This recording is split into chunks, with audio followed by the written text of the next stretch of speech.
Hey, everybody, it's Dave here, Darren over there, and I'm on the wrong screen. Go to our normal startup screen, which is this one, and we don't see Darren. Hey, what a great way to start your Saturday. Here I Anyways, we're am. here to talk Minnesota Vikings football, like we always do on Saturdays. Today, we have three themes. As usual, the first one starts off with what is the latest update on the search for a defensive coordinator? We all know that Ed Donatel was released, polite way to put it, and that the Vikings are searching for a new person to replace him. They've interviewed 4 people so far, and we'll see how that goes. Followed up by what an absolutely wonderful season Justin Jefferson had. He's up for 2 awards. He's a finalist for the NFL MVP. Will he win that one? Doubtful. That's a quarterback award mainly. And he's also up for, he's one of the 3 finalists for the Offensive Player of the Year. I think he has a good chance at that one. Then finally, we're going to talk about rebuilding the defense a bit and what we might need to do that with. Darren thinks the most optimal way is to trade Danielle Hunter. I disagree, but we'll get into that right after this.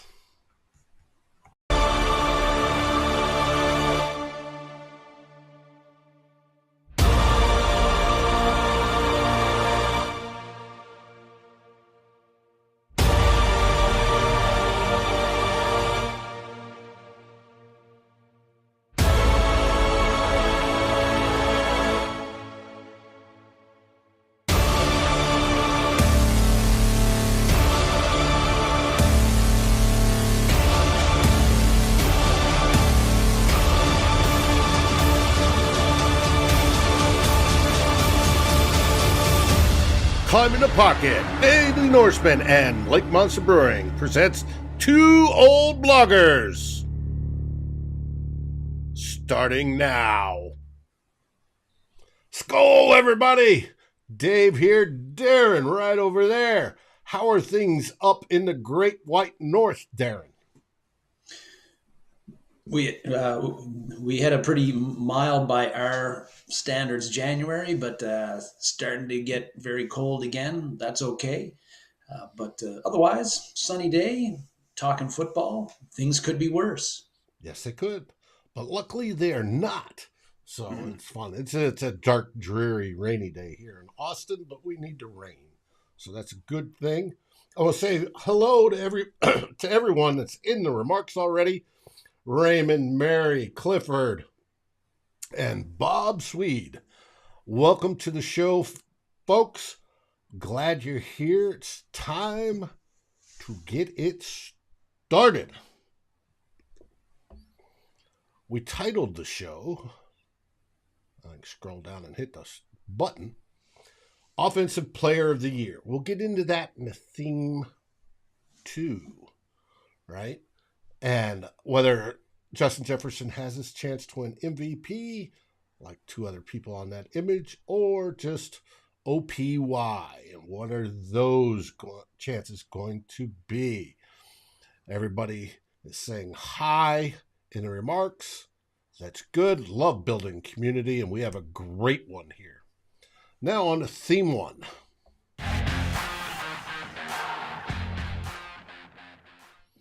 You wanted to start off with the defensive coordinator search. As we all know, this guy way over there got released over a week ago, and he's out doing whatever he's doing. And the Vikings front office, and in particular Kevin O'Connell, I'm sure Kwesi and folks from the front office are involved, are out looking for his replacement.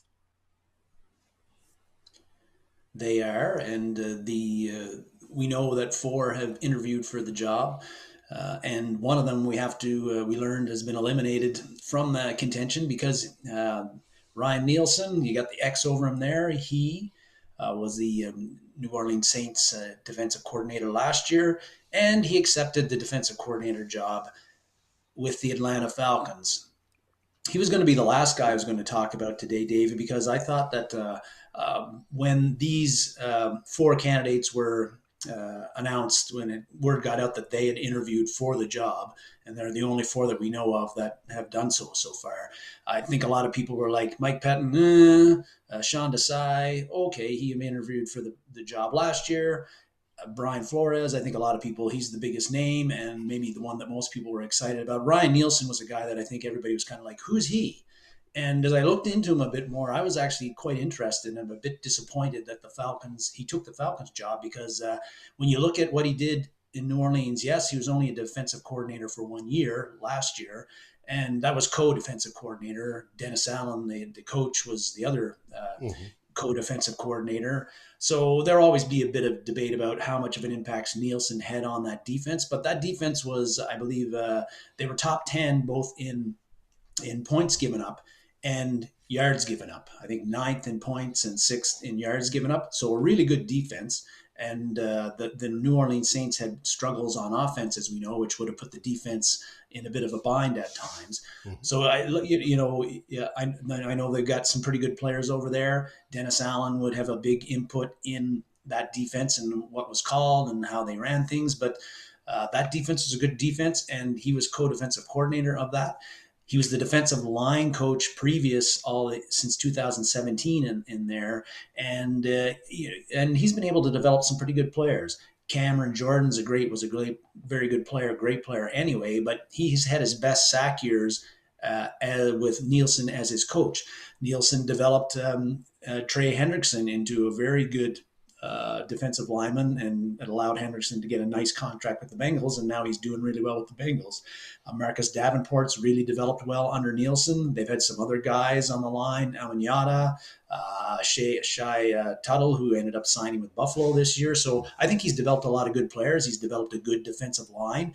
I would have been New Orleans has always had in the years that Allen has been there, and while Nielsen has been there, they've had, I think, a very aggressive defense that rallies to the ball, tackles well, things that we did not see from this year's Vikings defensive unit. He would have been like a very, I know others were like, people were saying, who's he?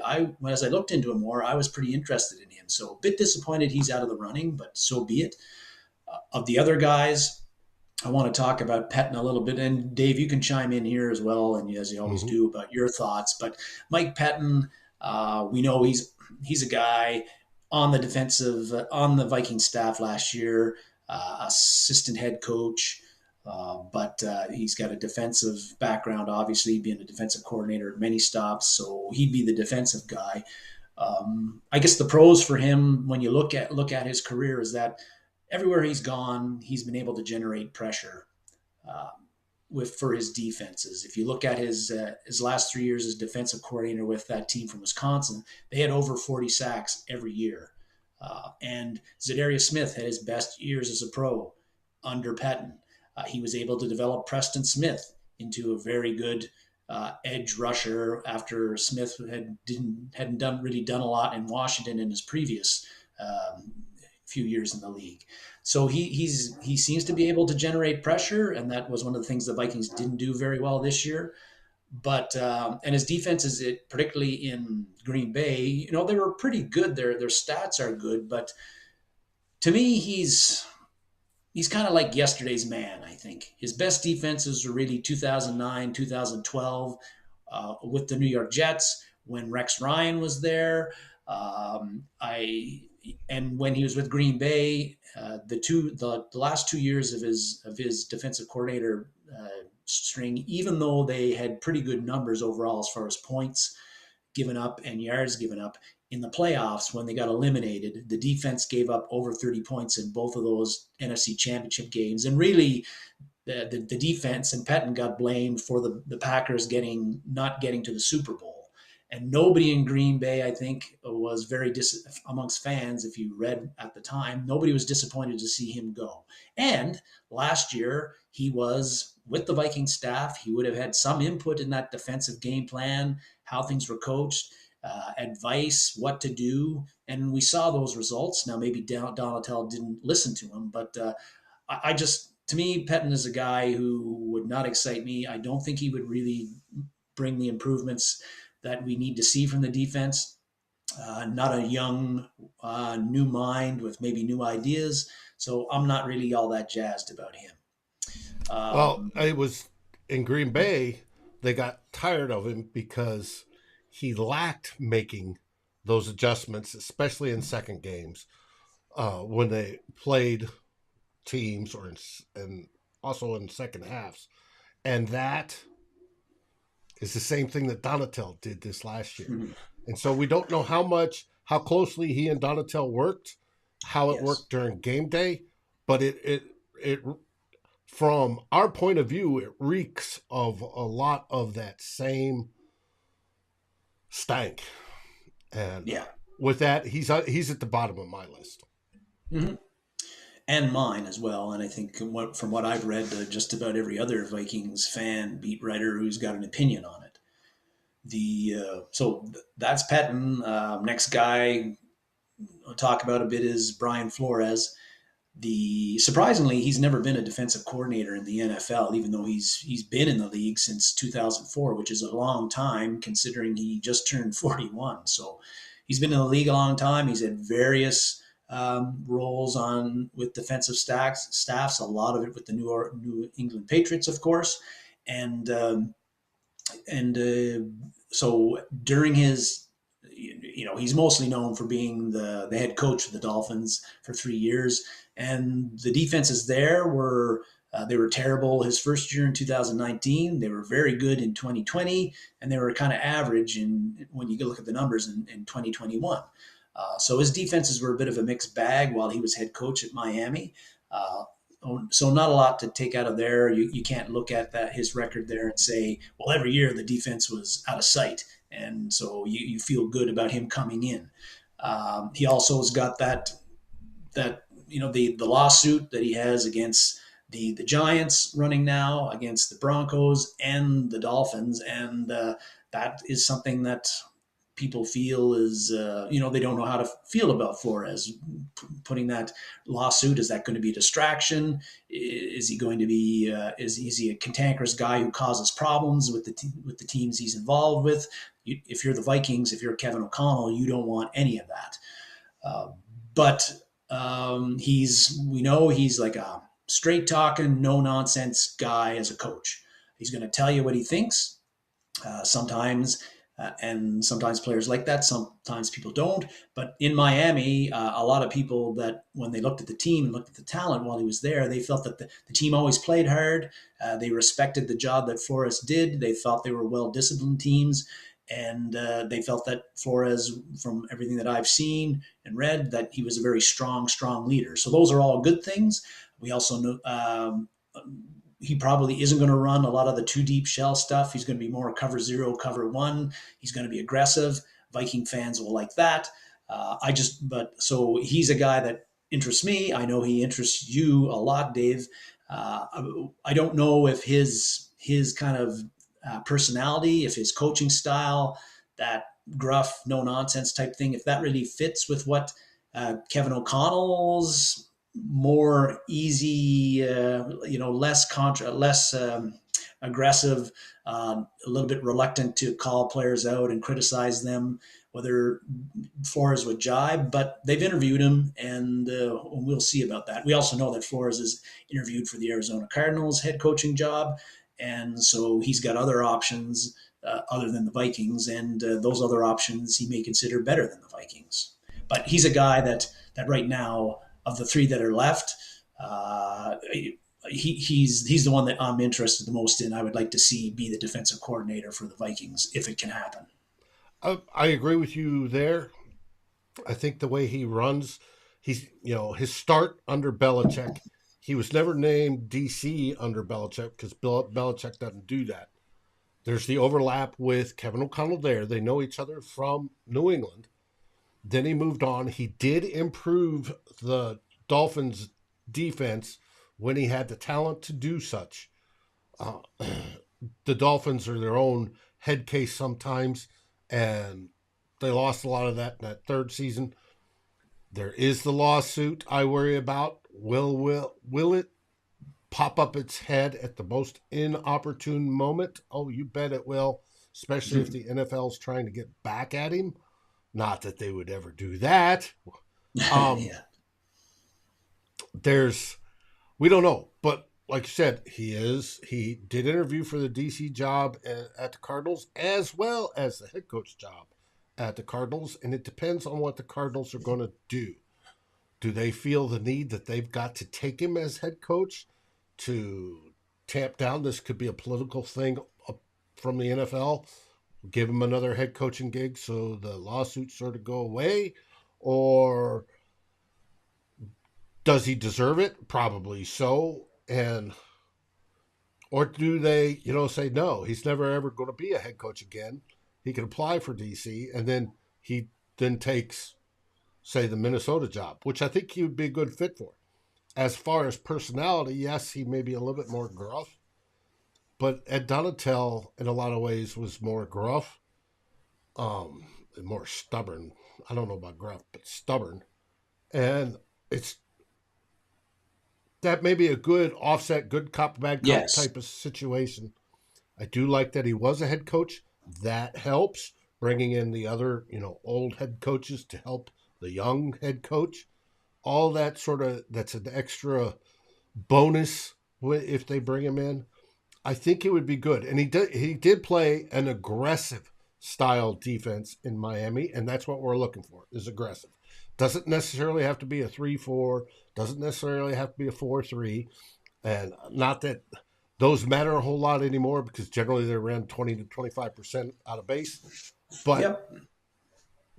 Whether it's Fangio, a modified Belichick, whatever it is, we just want aggressive and effective.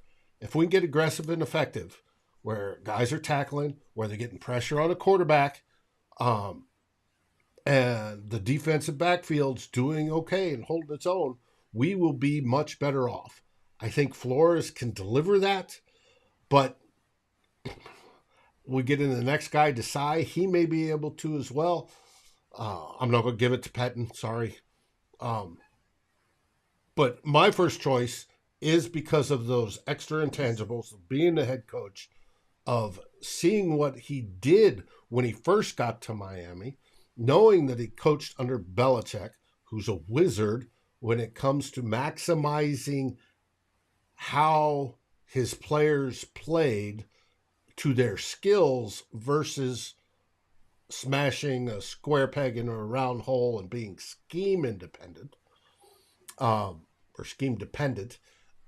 I think he does that, and I think that will be the best way to move this Vikings defense forward into the next few years. Good points, Dave. So we've talked about Nielsen, who's in Atlanta, Mike Pettine, and now Brian Flores. The last guy that's been interviewed is this guy, pitcher Sean Desai, associate head coach of the Seattle Seahawks this year. He was a defensive coordinator the previous year with the Chicago Bears. Is something that I kind of forgot about until he got let go when the Nagy staff all got let go and Eberflus came in. Interviewed for the He went Vikings through defensive three staffs on the Bears. Yeah, he was there a while, so he knows. He was there when Fangio was there as defensive coordinator. When Donatel was there, he knows the 3-4 system that O'Connell, the Fangio system that O'Connell wanted to has brought in last year when he became head coach. So he's very familiar with that. Last year, the Seattle's defense was not very good. They'd had a few good individual players. Now he wasn't the defensive coordinator again, but. The Seattle's defense was not very good. The offense was their strength, and the offense was a big reason why they made the playoffs. Surprisingly, the year before with the Bears, they had some weird rankings. They were 22nd in points with him as defensive coordinator, so that's not very good.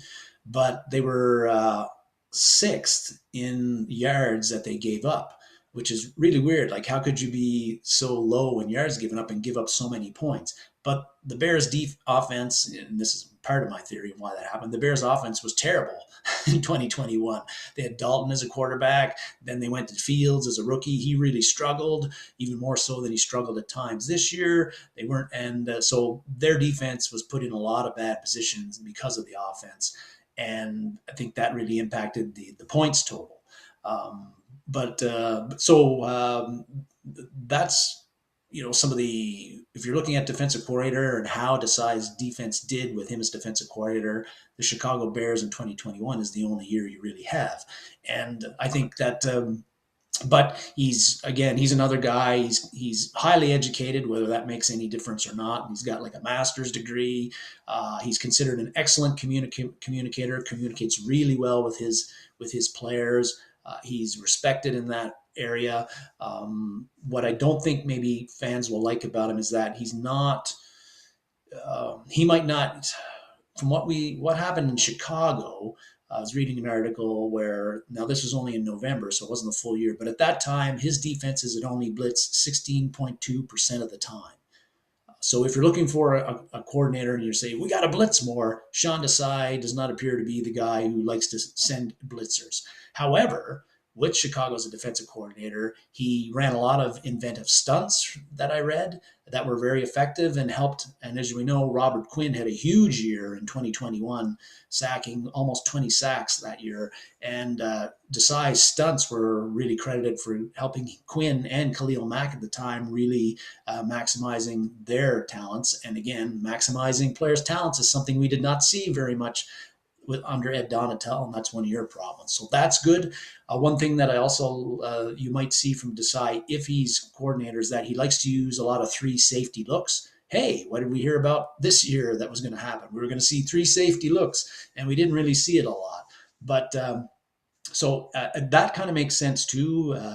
With the way things are going, you talk about the 3-4, the base defenses. You're not in your base defenses very much. Usually you're in a 4 rushers, 2 linebacker, and then 5 defensive backs situation. Sometimes but what Desai likes to do is he takes oftentimes with Chicago, he only had 1 linebacker on the field. So he actually had the 1 linebacker, 4 rushers, and then he had kind of what do we call it, like a big nickel or like a hybrid safety linebacker, and then he had the 5 DBs as well. So he was really kind of running a 4-1-6 kind of defense.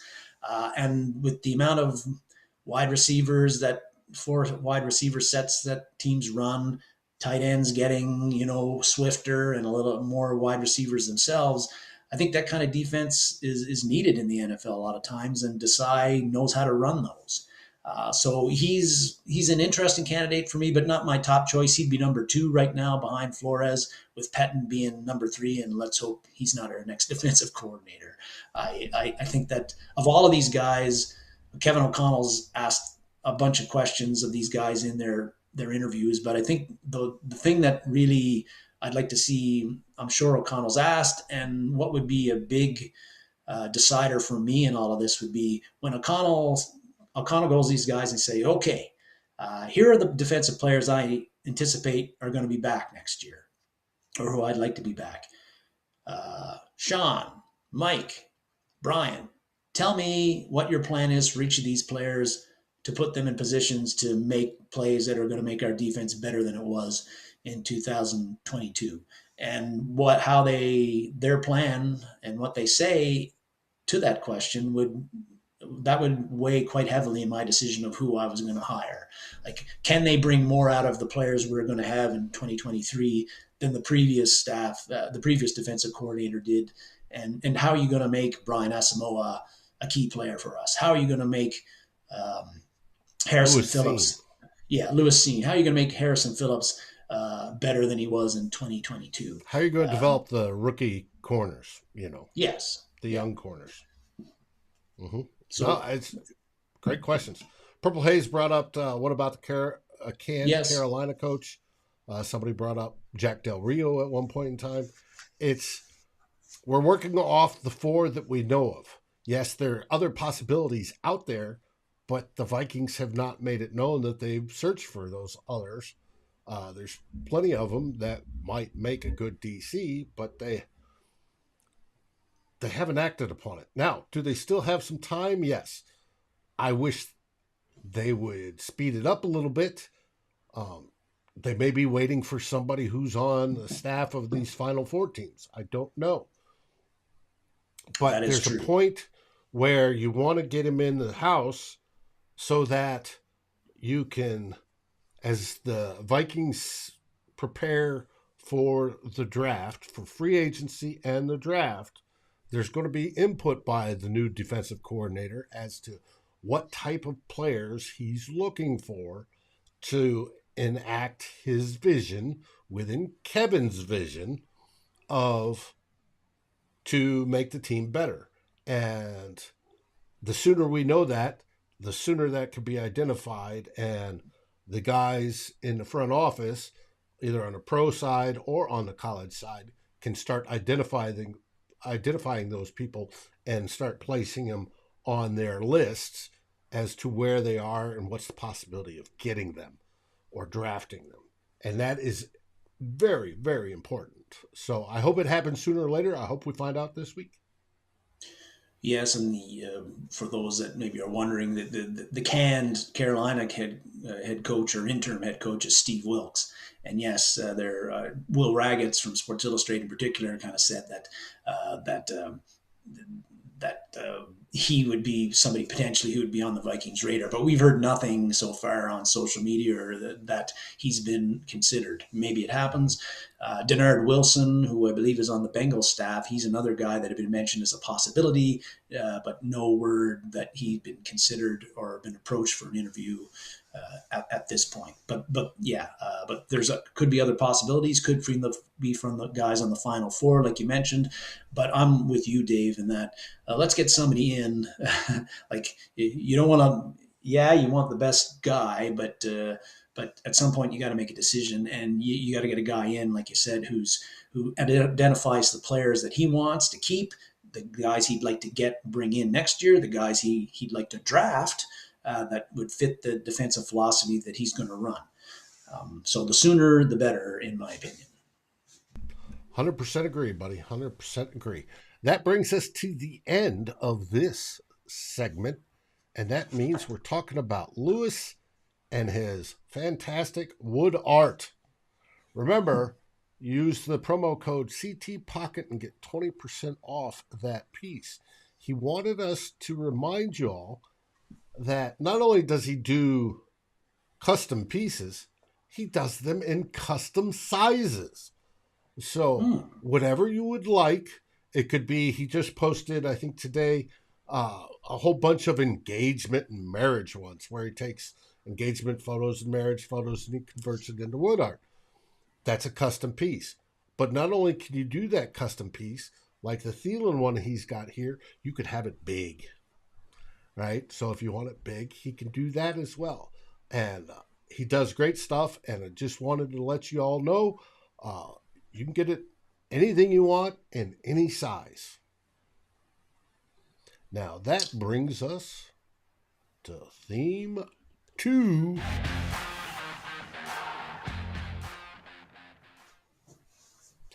We're going to be talking about Justin Jefferson and what a fabulous season he had this year. We always talk a lot about Justin Jefferson. It's good to talk about him because it's usually good news and good things happening. But as just about every Vikings fan would have heard, this week he's a finalist for the most valuable player in the NFL and also NFL Offensive Player of the Year. As you mentioned in your intro, he's got about zero chance of getting most valuable player in the NFL. Cooper Kupp didn't get a sniff last year, and he had a better statistical year than Justin Jefferson. So not much chance that Jefferson wins that over guys like the Mahomes and in those cases. So, but he's got a very good shot at Offensive Player of the Year, which oftentimes does not go to the quarterback. And if he wins that, he will be the third Viking to have won NFL Offensive Player of the Year. The other two were all day Adrian Peterson in 2012, and that year, many will remember, he also did win NFL MVP. And then way back in 1975, Fran Tarkenton was also NFL Offensive Player of the Year. So it'd be a great honor for Justin Jefferson to get that award. I think he's got a very good shot at it. And if he does get it, he'd be very deserving. And I think he's competing with these two individuals. He's one of the 3 finalists. Mahomes and Hurts are the other guys. So very very stiff competition. Mm-hmm. But there is an argument to be made that the Vikings, and it's a strong argument, and it's also I think a correct argument that the Vikings don't finish 13-4, probably don't even make the playoffs without Justin Jefferson playing like he did in 2022. Um, for the Eagles, well, they had a much stronger roster, and I think that uh, although Jalen Hurts had a hell of a year, we saw it in the second game of the year and in other games. But I think the way Gardner Minshew played in relief of him, you could say that they still would have been fine with Minshew at quarterback with the rest of their roster in there as well. Mahomes is Mahomes. I think he's certainly deserving, but voters might say, well, that guy could win it every year, so we'll give it to somebody else, right? And if he wins the MVP, well, then it's Right. even more of a reason for them to give somebody else the Offensive Player of the Year award. These are the things that we Preferably think. this guy.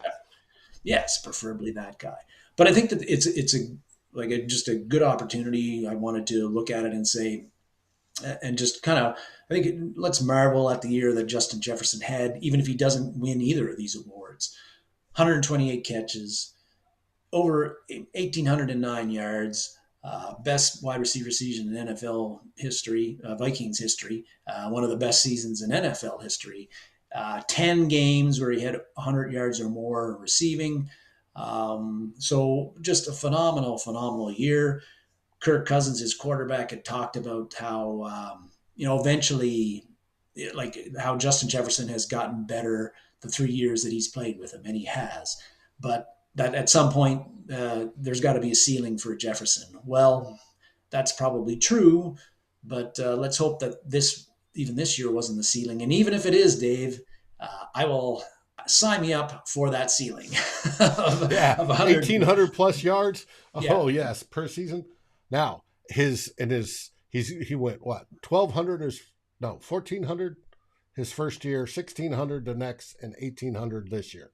So if everything still progresses on that straight line trajectory, he may break the NFL record next year. He might, yes, and really, he could have broke it this year if he had a couple of those games where he was virtually shut out. Shut down.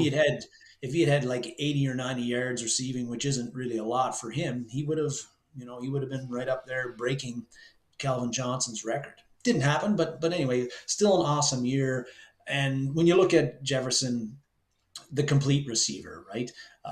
Where okay, he might not be like track star fast, but he's plenty fast. You don't see a whole lot of people catching him from behind, and he gets by guys consistently. So he's still plenty fast. The route running, we know he can run every route that there is to run. He knows how to set up those routes. He's very savvy in his route running. Very strong route runner. That's even more important than having great speed as a wide receiver, as we've seen from guys like Troy Williamson or Jalen Reagor.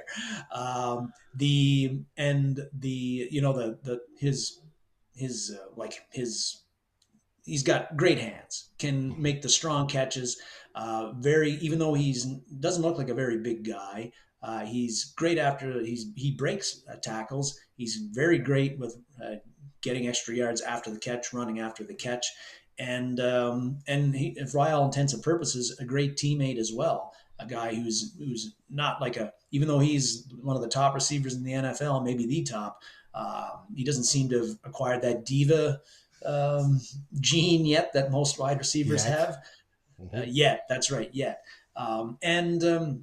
So those things are, and he's got the ability to make the tough catches, the contested catches. All these things the great receivers have. The high football IQ is another thing. So those things are all great. And he hasn't even, he just turned 24 on January the 16th, Dave. So that's like, if you look at it, just turned 24. He's going to get a massive payday this offseason, I believe. And even so, I think what he did this year, we can, I think, expect if he can stay healthy, and he's been very durable his 3 seasons, has played every game, regular season game. We can expect with the Vikings, if he stays with the Vikings, also not a given because we've seen so many great wide receivers get traded in recent years. You got Diggs, DeAndre Hopkins, Amari Cooper, AJ Brown, Tyreek Hill. All these guys have been traded from the teams that drafted them and moved on elsewhere. So, Justin Jefferson, if he stays a Viking or wherever he is, I think you can expect that what he did this season, you can reasonably expect that that's the production you are going to get from him for the next 5, 6 seasons at least. Now, and so what kind of an offensive weapon and how much of a benefit that is to an offense to have to know virtually guaranteed that that's the kind of production you're going to get from this guy. That is awesome. Hopefully, it's for the Vikings that we get to see that production. So just a great future ahead of Justin Jefferson. And I think the only thing, can he get any better? I don't know how much better he can get from 128 catches and 1,800 yards. But I think one thing I'd like to see from his game, and we saw it in the games in three. He had some quiet games this year. In a couple of cases, it was because the game got out of hand and the Vikings, they didn't need him anymore, and he got taken out of the game, like the Dallas game. But in other games where he struggled, we had he faced corners who were very physical, whether it was Jair Alexander, Jeff Okuda, surprisingly, and then Sauce Gardner as well, and in another case, and then Darius Slay, where they were very physical, jammed him at the line of scrimmage. And I think Jefferson did not react that well to that. I think mentally he got frustrated, and that's something you do not want to see from a star wide receiver. So I think he's got to learn that teams, if they can, if they feel they've got cornerbacks who are capable of doing it, they're going to try this strategy of jamming him, of being physical, of frustrating him. So if I'm a cornerback and I see that I've got the wide receiver frustrated and he's out of it mentally, I already know that I've won the battle. So Justin Jefferson is going to have to learn to not show that kind of emotion, even if things aren't going very well for him, even if defensive backs are being physical with him. And the other side of it is technique wise, he's got to find counters to that physicalness. Like, is there a way to take a defensive back's aggressiveness and use it against them? Whether it's using leverage in a way to cause them to get off balance and you scoot by them. I think he also needs to, and I'm sure he needs to get a little bit stronger so that he can kind of like shove off a DB who's trying to jam him. He's never going to be like DK Metcalf physical, but when defensive backs try to get physical with DK Metcalf, granted the guy's 6'4" and 240, but he just shoves him aside, and then your press coverage is done because you're on the ground. Justin Jefferson is probably never going to be able to be that physical, but even if he can get a little stronger and be able to, like, just with a subtle shove, get a defensive back off balance, then he's already won the route that way. So just a few things that I think that he needs to do in his game that could take him up just a bit of a notch and make it even harder to take him out of a ball game, which we saw happen, I think, too many times this year. I agree with you. He's got to figure that out. It's going to be interesting. He's obviously a cornerstone of what Kevin O'Connell wants to do moving on forward. Hopefully he is. He's the best wide receiver in the NFL. So keep him happy. We'll eventually extend him, I'm sure, and get him the ball. And then hopefully this offseason he can work on how do I go against those tough corners that want to play, harassing man type of situations. Maybe gets with Patrick Peterson and they work on it. It'd be a perfect one because he used to play in that style. He could teach him this is how you beat that. So we'll find out. That brings us to our favorite part of the show where we talk about Lake Monster Brewing. Brewing beer. One right now. Drinking a blackberry sour. This is their crowler sized. It's like drinking it's a blueberry sour, not blackberry, sorry. Oh, blackberry. And it's like tasting a blackberry pie. only in liquid form. It's a little tart, though, and it's nice and refreshing, keeps my mouth watering, which is good. Um, what they have on tap right now is almost the same as last week, except, however, they have added a coconut stout. Folks, I have no idea what a coconut stout tastes like.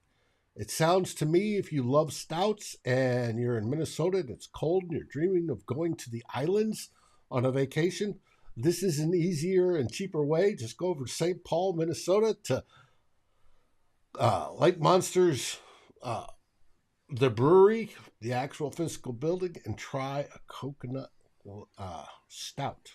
Sounds interesting. I'm not a big stout person, Dave, but I would try a coconut stout for sure. Well, I love stout, but the whole idea of coconut to me is, well, that's different. Yes, it is. That brings us to theme 3.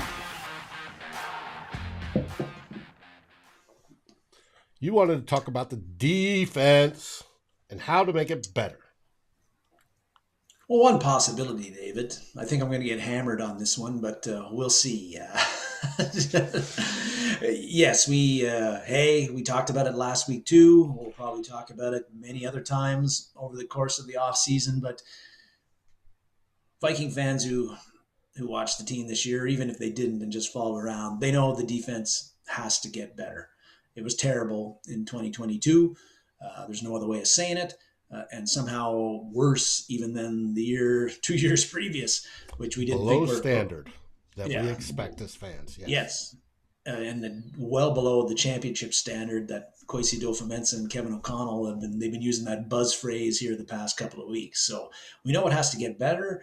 We know that the Vikings defense to get better, it does have to get younger and faster.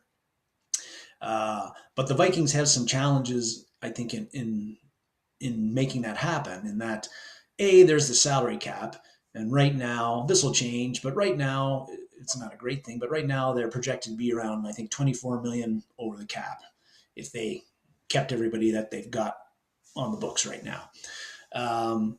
So they've got to get that sorted out. That cap situation, even if they resolve it to some degree, and they will.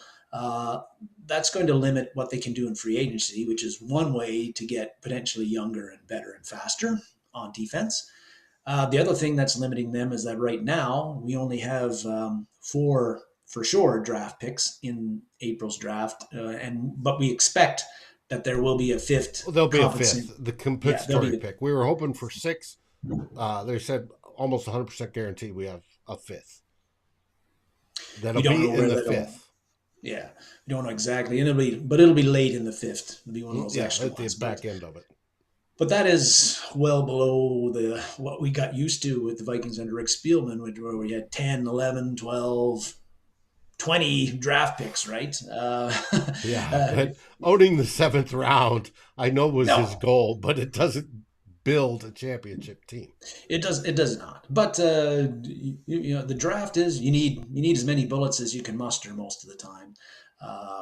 Going into this draft, this will be one of the first time in a while where we have not had a whole lot of bullets, and certainly not the full complement of 7 bullets that we're used to. So that's a limiting factor. But of course, how do you get more draft picks? Well, people have been saying, well, we need to trade guys. And acquire more draft capital, and that's true. But I guess the problem I'm seeing with the trade proposals and what people are throwing around for trades is that they're saying, we need to trade some of the older guys. Like we need to trade Dalvin Cook, we need to trade Harrison Smith, we need to trade Eric Kendricks, we need to trade this guy and that guy. And the problem with that is that I don't think there's going to be, you might want to trade them, but you need a market to trade. And I don't think that there's going to be a market for even somebody like Dalvin Cook because either their contract situation, their age, or their performance on the field in 2022. And in some cases, for those guys, all three of those things are an issue. So you've got to look at, if you want to get extra draft picks and preferably premium draft picks, you have to give up a valuable asset. And the Vikings aren't going to trade some of their core young guys. Like Justin Jefferson isn't going anywhere. Christian Darrisaw isn't going anywhere. Brian O'Neill is not going anywhere. Kirk Cousins is not going anywhere, even though he is. Most I likely. don't think he is. Most likely is not going anywhere in He would 2023. have to agree to it. He would have to agree to it. So I feel that right now, like the best trade chip that the Vikings have of a guy who isn't one of your young foundational core players is Danielle Hunter. It seems like this will be every offseason for the past couple. It's been like, Danielle Hunter, is he going to stay? Is he going to go? I'm not really hearing, we're not really seeing much of that right now, but I think that it has to be considered if the Vikings want to look at getting extra capital, getting younger, and getting some salary off the books because Hunter is, let's look at it, age wise, he won't turn 29 until the end of October next season. So he's still, while he's not He's still in young, his prime. he's still in his prime.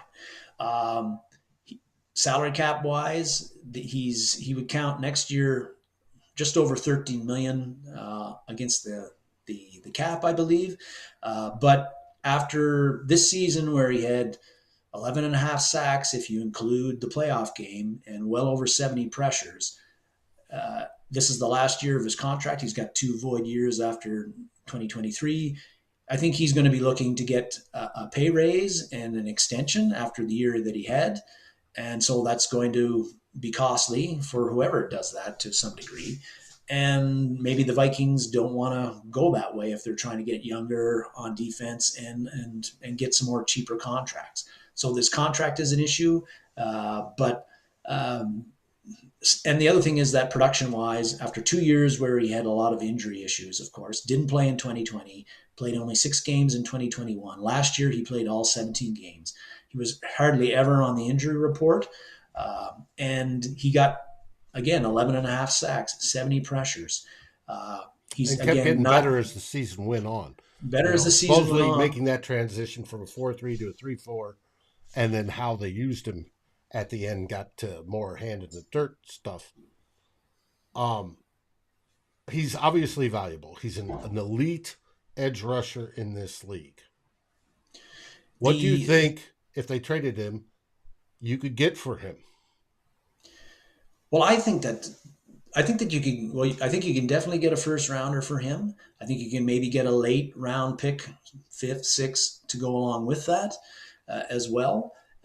Keeping in mind that the team that gets him, they know that they're going to have to sign him to an extension, and it's going to be more expensive than the contract he's currently on. So the opposing team is going to look at that as part of the bargaining thing too. Well, yeah, we get him, but we got to pay him too, right?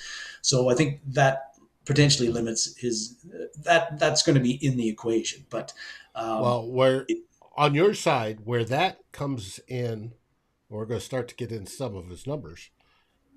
His base salary this year is $4.9 million. That's cheap. it is. That's going to be highly attractive to somebody. Plus $500,000 a game bonuses. So even there, it's cheap. It goes up to 13 million, I believe it is. That's cheap for a defensive end of his quality. That's dirt cheap.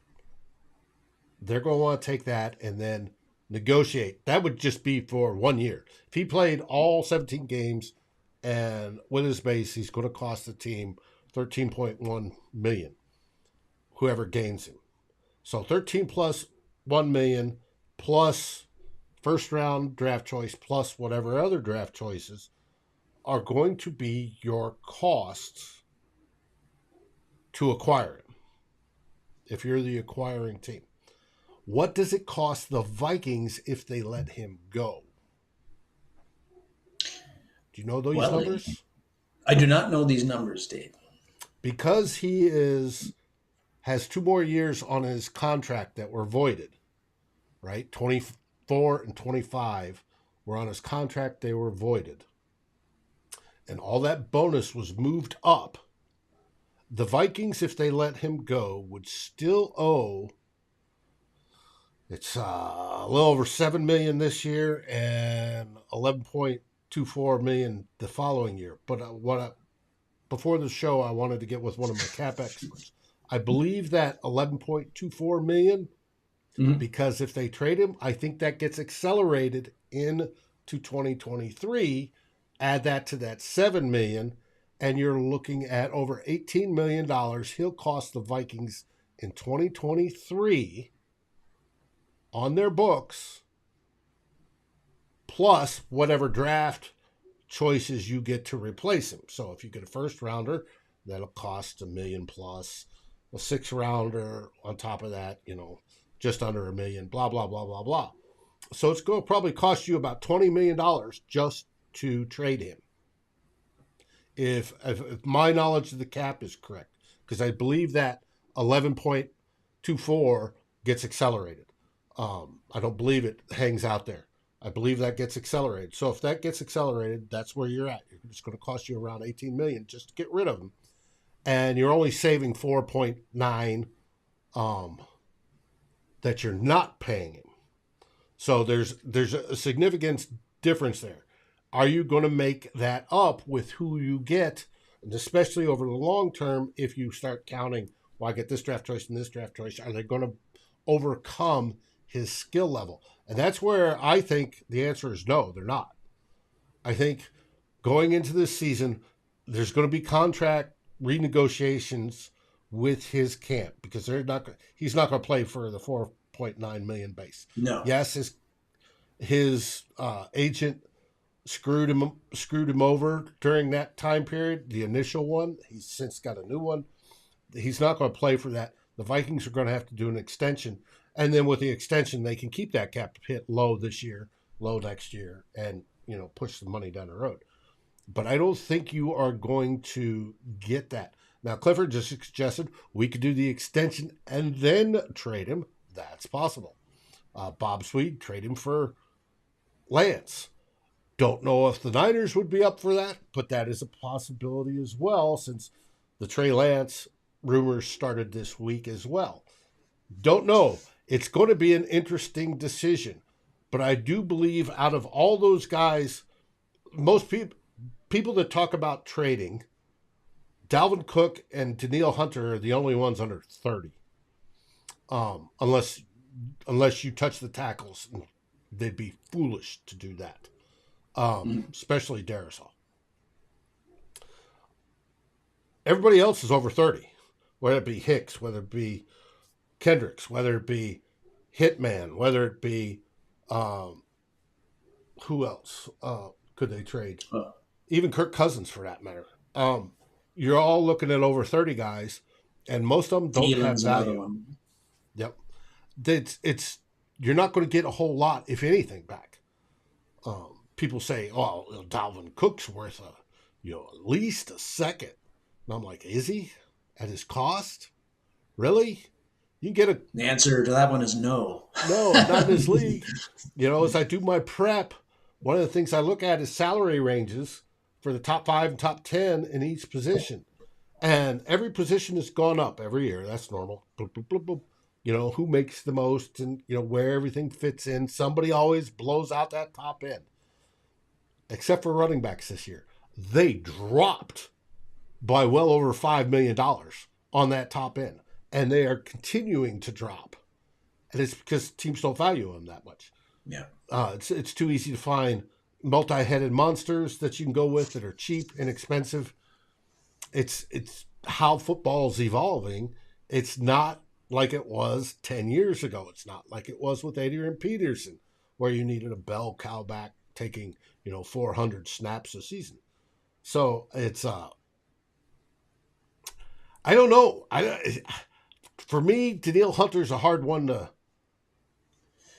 to put up for to trade. Now, if some team gets stupid and offers you a bazillion picks, by all means, take advantage of that. But this one's going to be hard, because I think it would be more expensive to trade him than it would be to extend him.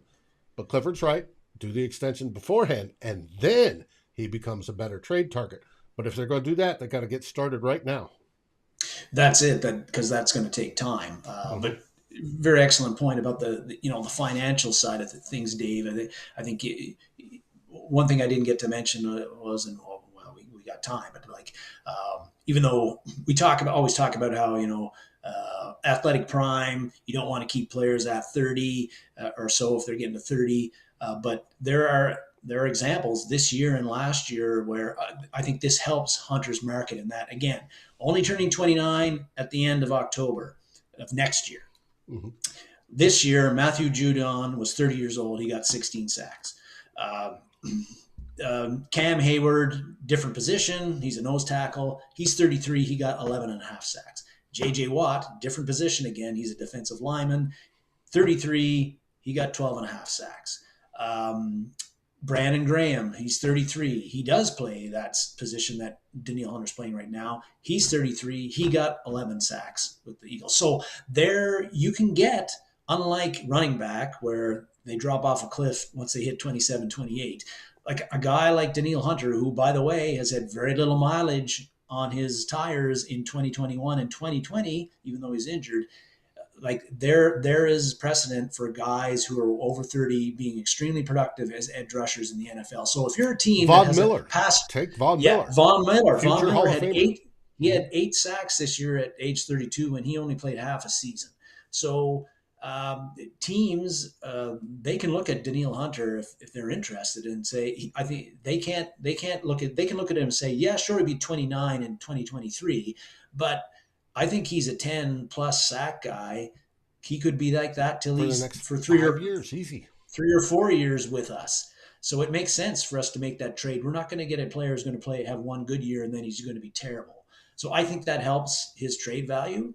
And it's one reason why the Vikings might consider trading him, because sure, there's 2 ways of looking at it, right? Like you always want to, if you can, like the Bill Belichick philosophy of how get rid of a player 1 year early as opposed to 1 year late. So the Vikings can look at it. Hey, our defense wasn't very good with Danielle Hunter. It was terrible, actually. We need to get younger. We need draft capital. He's our best asset. Let's trade him. And maybe we win the gamble and he falls off a cliff at 30 and we got rid of him at the right time. So it's a balancing act. But there is also that risk that right now the Vikings do not have anybody on the roster who could come in and be the player that Danielle Hunter is right now. DJ Wanham isn't going to do it. Patrick Jones III is not going to do it.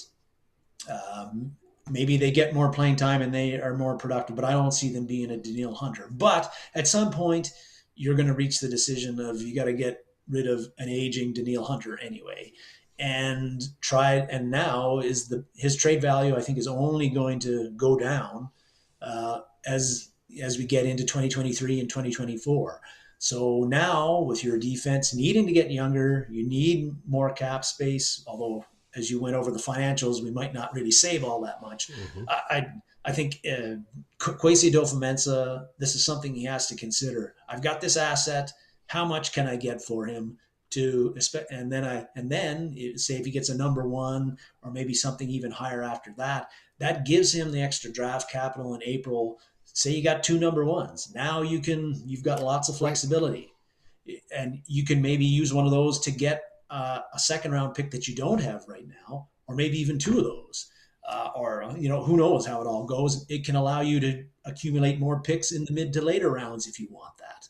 And whoever, say he's got a trade partner, that GM knows the situation on the money, knows where Kwesi sits, and still loves him, knows that he's going to have to get over that hump that Kwesi has to get him to release. And it's going to take a lot. Whether he gets it or not, going to be interesting. Because he's one of those, if you go into a butcher shop and you're looking at prime rib, right? And you got a cheap sirloin or a flank steak or a butt steak or something like that, your prime rib, the nice, expensive cuts of beef, those fillets, everything else, you're looking at. Danielle's one of those on our team. He's one of those stars, and you're going to have to pay a premium to get him, because Kwesi will have so much to overcome, whether it be money, but also in replacement of adequate replacements, and then building up, getting younger, getting faster, getting more aggressive, etc. He's going to have to do it. all the more reason, let's double back to the defensive coordinator. How is that guy going to use Daniil? That's right.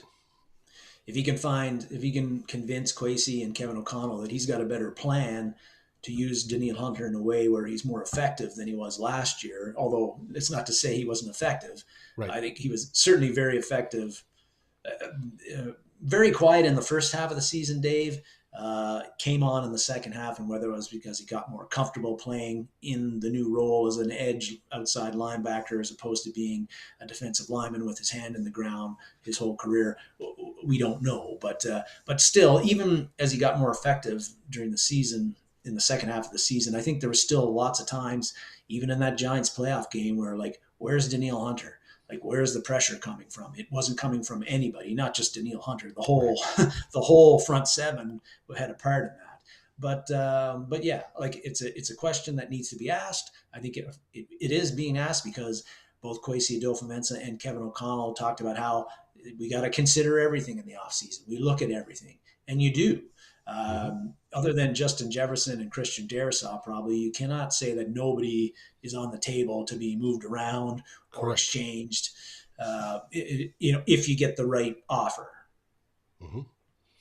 And Daniil Hunter, I think we've come to the point in time, if we didn't in previous years, where that time has arrived, particularly after he's had a year where he's shown, hey, I'm healthy, I'm productive. And not only can I play in the 4-3, I can play in the 3-4 now. That's right. Yep. No, I agree. It's going to be interesting. Just because the season is over for the Vikings doesn't mean the Vikings news is going to get dull.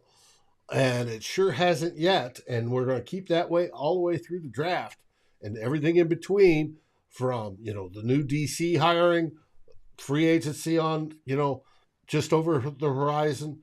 And it's going to be fun. So we're going to be here with everybody talking about it. That comment about that was, I can't remember who it maybe it was Clifford who was talking about how trade Lance for Hunter. That would be a wild trade because but I don't know, like, if the 49ers would, like, they don't really need Hunter. They're already the best defense in the NFL without him. And they gotta pay Bosa. So and he's going to be very costly. So, but anyway, it's fun to talk about these things for sure. As you say, not dull when we get into speculation and who's going to stay and who's going to go and who do we need to bring in and who do we need to get rid of. It's fun. All we know is that we've got to get better. We don't want a huge backslide coming in 2024. So, and we know the Wolves don't. No. With that, which may play into how the roster construction goes. Yeah. With that, any last words there, buddy? Last words are, we were talking offline how I was saying, like, last week how, man, I've kind of lost the yen for watching football because the Vikings went out. And last week I only watched, I think, one of the 4 games or something like that. And I was kind of bummed, but man, tomorrow's 2 NFC championship games are humdingers. Like, I am not missing those. Like, this, particularly that Philly 49ers game. Yep, looking forward to that one. Very intrigued to see how all that all goes because even though the Eagles were much more dominant in their wins, you can look at their schedule and say, okay, exactly who have they beaten this year? That's really, really, really good. Well, the 49ers are the best team that they have faced. And I want to see how that defense on the 49ers, how they can stop that Philly, particularly that running game. And they may be looking to hit Hurts' shoulder. Yes. Shoulder. It's going to be interesting. And because I dislike Philly and their fans, I'm going to be pulling for the 49ers and our buddy Niner Beto from Niner Sickness. I'm going to be rooting for them. And then in the other game, even if Mahomes plays with a high ankle sprain, that's amazing. But I think Joe Cool is going to rule the day on that one, and I'm sort of pulling for the Bengals. Well, hey, that's going to be another like Lou Anarumo what has he, after his defense did such a fantastic job in Buffalo on last week? Like I just had to give it up to him because most football fans couldn't name three players on the Bengals defense, but Right. but they were locked down and all over a Buffalo offense that's supposed to be really good, and so now you got Mahomes. They stopped him before. Can they Yep. do it again? And it's going to be like, again, that's another phenomenal game that's going to be extremely fun to watch. And it's the four best teams in the NFL are playing, so Yep. you can't ask for better matchups. Hmm. I agree. I think it's going to be fun. With that, what do we say? We say Skull Vikings, even though Go Vikings! Thanks for watching, everyone.